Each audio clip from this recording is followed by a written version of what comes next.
अस्सलाम वालेकुम। तो आज इस डीप लर्निंग की सीरीज़ में हम स्टार्ट करने जा रहे हैं न्यूरल नेटवर्क फॉर क्लासिफिकेशन, जिसमें हम देखने जा रहे हैं कि क्लासिफिकेशन की प्रॉब्लम्स होती क्या हैं, रिग्रेशन और क्लासिफिकेशन में फ़र्क क्या है, न्यूरल नेटवर्क्स में क्लासिफिकेशन में और रिग्रेशन में क्या क्या फ़र्क होते हैं और उनके कोड में क्या फ़र्क होता है, कहाँ पे हमें क्लासिफिकेशन प्रॉब्लम यूज़ करनी है और कहाँ पे हमें रिग्रेशन प्रॉब्लम यूज़ करनी है। तो विदाउट अ फर्दर डू हम स्टार्ट करते हैं। तो हम स्टार्ट करते हैं neural network classification with TensorFlow. तो फर्स्ट ऑफ ऑल आप सबके लिए सजेशन है कि आपको थ्रू आउट द कोर्स किसी भी चीज़ में प्रॉब्लम है तो आपके लिए एक कुछ हमारी सजेशंस हैं जो आप फॉलो करें। पहली कि आप कोड हमारे साथ लिखें।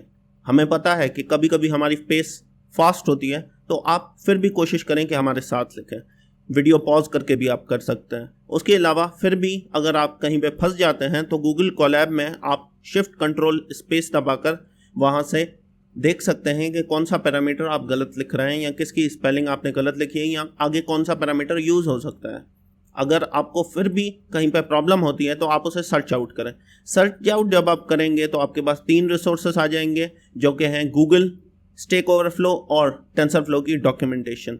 उसके बाद फिर भी आपको कुछ समझ में नहीं आता, फिर से आप ट्राई करें और फिर भी अगर कोई चीज़ समझ में नहीं आती तो आप हमसे कमेंट सेक्शन में पूछ सकते हैं। तो हम अब लेक्चर को स्टार्ट करते हैं। पहली बात, क्लासिफिकेशन प्रॉब्लम है क्या। क्लासिफिकेशन प्रॉब्लम मतलब किसी भी चीज़ को क्लासीफाई करना, किसी भी चीज़ को कोई नाम दे देना, उसको हम बोलते हैं क्लासीफाई करना। क्लासिफिकेशन प्रॉब्लम उसको हम कहते हैं। अगर हम इसके प्रॉब्लम्स को देखें या इसके एग्जाम्पल को एक देख लें तो वो ये है, हमारे पास एक मेल आई है। अब वो मेल जो है वो सिस्टम क्लासीफाई कैसे करेगा, वो तो उसके मॉडल पे डिपेंड करता है कि वो स्पैम है या स्पैम नहीं। ठीक है, तो ये जो दो चीज़ें हैं ना, ये हमारी हो गई बाइनरी क्लासिफिकेशन। जब भी एक चीज़ को दो क्लासेस में क्लासीफाई करना होता है तो हम उसे बोलते हैं बाइनरी क्लासिफिकेशन। और अगर दो से ज़्यादा में कन्वर्ट करना है हमें तो वो हमारी हो जाती है मल्टी क्लास क्लासिफिकेशन और मल्टी लेबल क्लासिफिकेशन। अब मल्टी क्लास और मल्टी लेबल में फ़र्क क्या है। मल्टी क्लास जो है वो एक सैंपल में से सिर्फ एक क्लास ही हमें देती है। Multi label as compare to that एक सैंपल में से हमें मल्टीपल लेबल्स दे देती है। मल्टी क्लास का एग्जाम्पल हम देख लें तो हमारे पास हैं जलेबी, समोसे और परांठे, और इन पिक्चर्स के बेसिस पे वो हमें क्लासीफाई करके बताएगी कि ये ऑब्जेक्ट है क्या। ऐसे ही हम अगर मल्टी लेबल का एग्जाम्पल ले लें तो वहाँ पे क्या होगा, वहाँ पे जस्ट फॉर एन इंस्टेंस कोई न्यूज़पेपर है, उसमें से हम कोई भी एक आर्टिकल उठा लेते हैं। अब उसके जॉनरा को देखते हैं कि उस आर्टिकल में कौन कौन से जॉनराज लिखे हुए हैं। अगर उसमें मल्टीपल जॉनराज हैं तो वो क्या कहलाएगा, मल्टी लेबल। अब डिपेंडेंट और इंडिपेंडेंट वेरिएबल्स क्या होते हैं आपको पता होगा। इंडिपेंडेंट वेरिएबल्स वो होते हैं जो हमारे इनपुट्स होते हैं और डिपेंडेंट वेरिएबल हमारा आउटपुट होता है। समोसे देखकर मेरे मुंह में पानी आ गया है, आई होप सो आपके मुंह में भी आ गया है। तो पानी पीते रहें और स्टे हाइड्रेटेड। अब हम आगे बढ़ते हैं, इसके इनपुट को देखते हैं। कोई भी हमारे पास क्लासिफिकेशन की प्रॉब्लम आती है तो हमारा इनपुट जो होता है most of the time image ही होता है, क्योंकि हमें इमेज को ही क्लासीफाई करना पड़ता है। यहाँ पे हमारे पास 3 इमेजेस हैं, जलेबी की, समोसों की और परांठों की। हम क्या करते हैं, एक एप्लीकेशन बनाते हैं जिसमें आप ऐप में सिर्फ किसी भी ऑब्जेक्ट की इमेज ले रहे हैं तो वो आपको आइडेंटिफाई करके बताएगा कि इस चीज़ का नाम क्या है। और अगर हम देखें तो ये हम क्या करेंगे, पहले से ही हम उसे जो इनपुट देंगे ऐप के थ्रू तो वो हमारा इनपुट होगा और मशीन लर्निंग मॉडल पहले से ही ट्रेंड होगा उस ऐप में, तो उससे ट्रेनिंग के बेसिस पे वो हमें आउटपुट में बताएगा कि ये चीज़ है क्या, आइडेंटिफाई हमें करके बताएगा।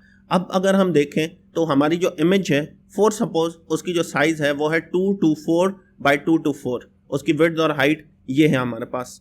और उसके अगर हम फीचर्स देखें तो हमारे पास विड्थ और हाइट तो गिवन है, और उसकी कलर्स क्या हैं, कलर्स के चैनल्स क्या हैं, हमारे पास 3 हैं, RGB, red, green and blue, जिसके थ्रू हम और कलर्स भी बनाते हैं। अब हम अगर इसको as a input feature learning के लिए देना चाह रहे हैं और तो हमें कैसे करना पड़ेगा, तो हमें उसको न्यूमेरिकली इनकोड करना पड़ेगा, न्यूमेरिक फॉर्म में लाना पड़ेगा, तभी उसको कोई मशीन अंडरस्टैंड कर सकती है।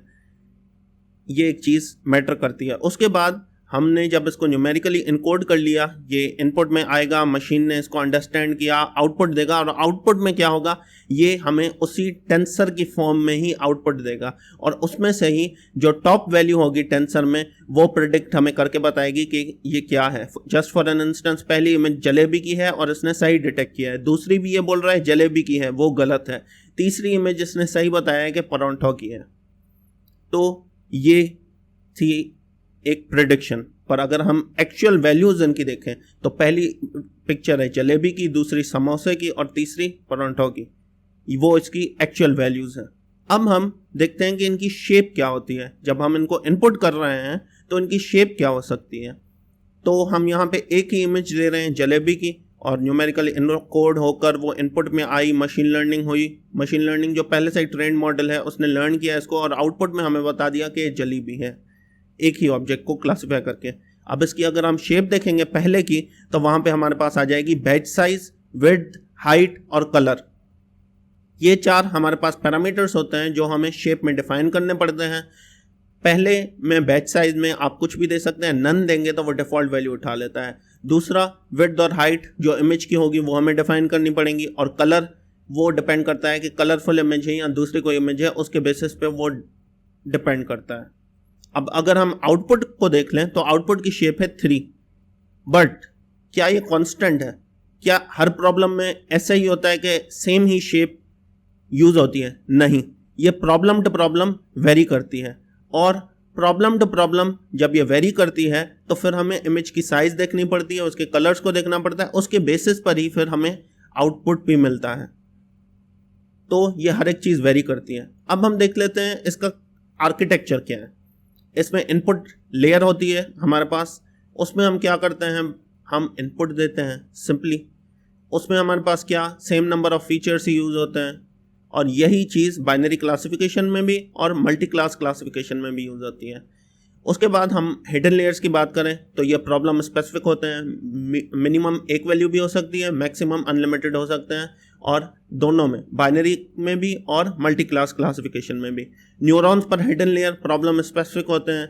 आप 10 भी ले सकते हो, 100 भी, 200 भी ले सकते हो, 300 भी ले सकते हो।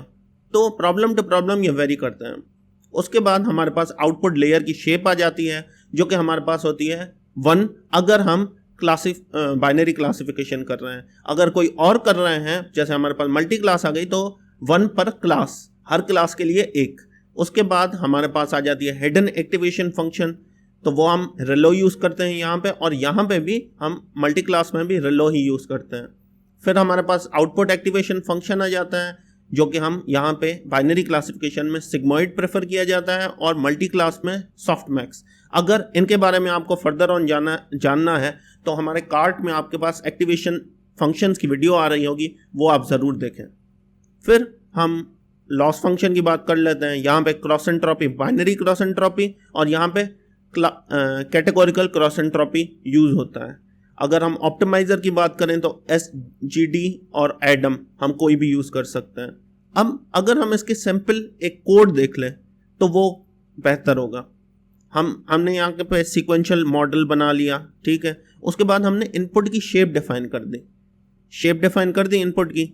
उसके बाद हमने एक लेयर बनाई जिसमें हिडन लेयर, जिसमें एक्टिवेशन फंक्शन रिलो उठा लिया है, और उसके बाद दूसरी लेयर बनाई जिसमें हमने क्या किया है, 3 यहाँ पे डिफाइन किया है। मतलब ये क्या होगा, मल्टी क्लास क्लासिफिकेशन प्रॉब्लम हमारे पास होगा, और एक्टिवेशन जो हमारे पास है वो क्या होगा, सॉफ्ट मैक्स, ठीक है।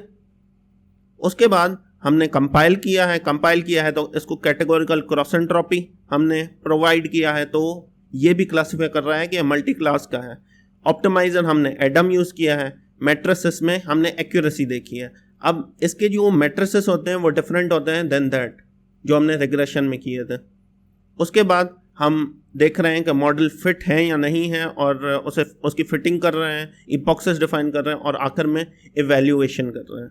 अगर हम प्रॉब्लम देखें तो हमने इसको 3 ये इमेजेस दी, और इन्हीं 3 इमेजेस को क्लासिफाई करके हमें ये बता रहा है कि कौन सी जलेबी है, कौन सा समोसा है और कौन सा परांठा है। तो यहीं तक थी हमारी आज की वीडियो। हम इंशाल्लाह मिलेंगे अगली वीडियो में। तब तक इस लेक्चर को बार बार देखें और समझने की कोशिश करें। हम hands on practice next lecture से स्टार्ट करेंगे। तो इंशाल्लाह मिलते हैं अगली वीडियो में, तब तक के लिए अल्लाह हाफ़िज़।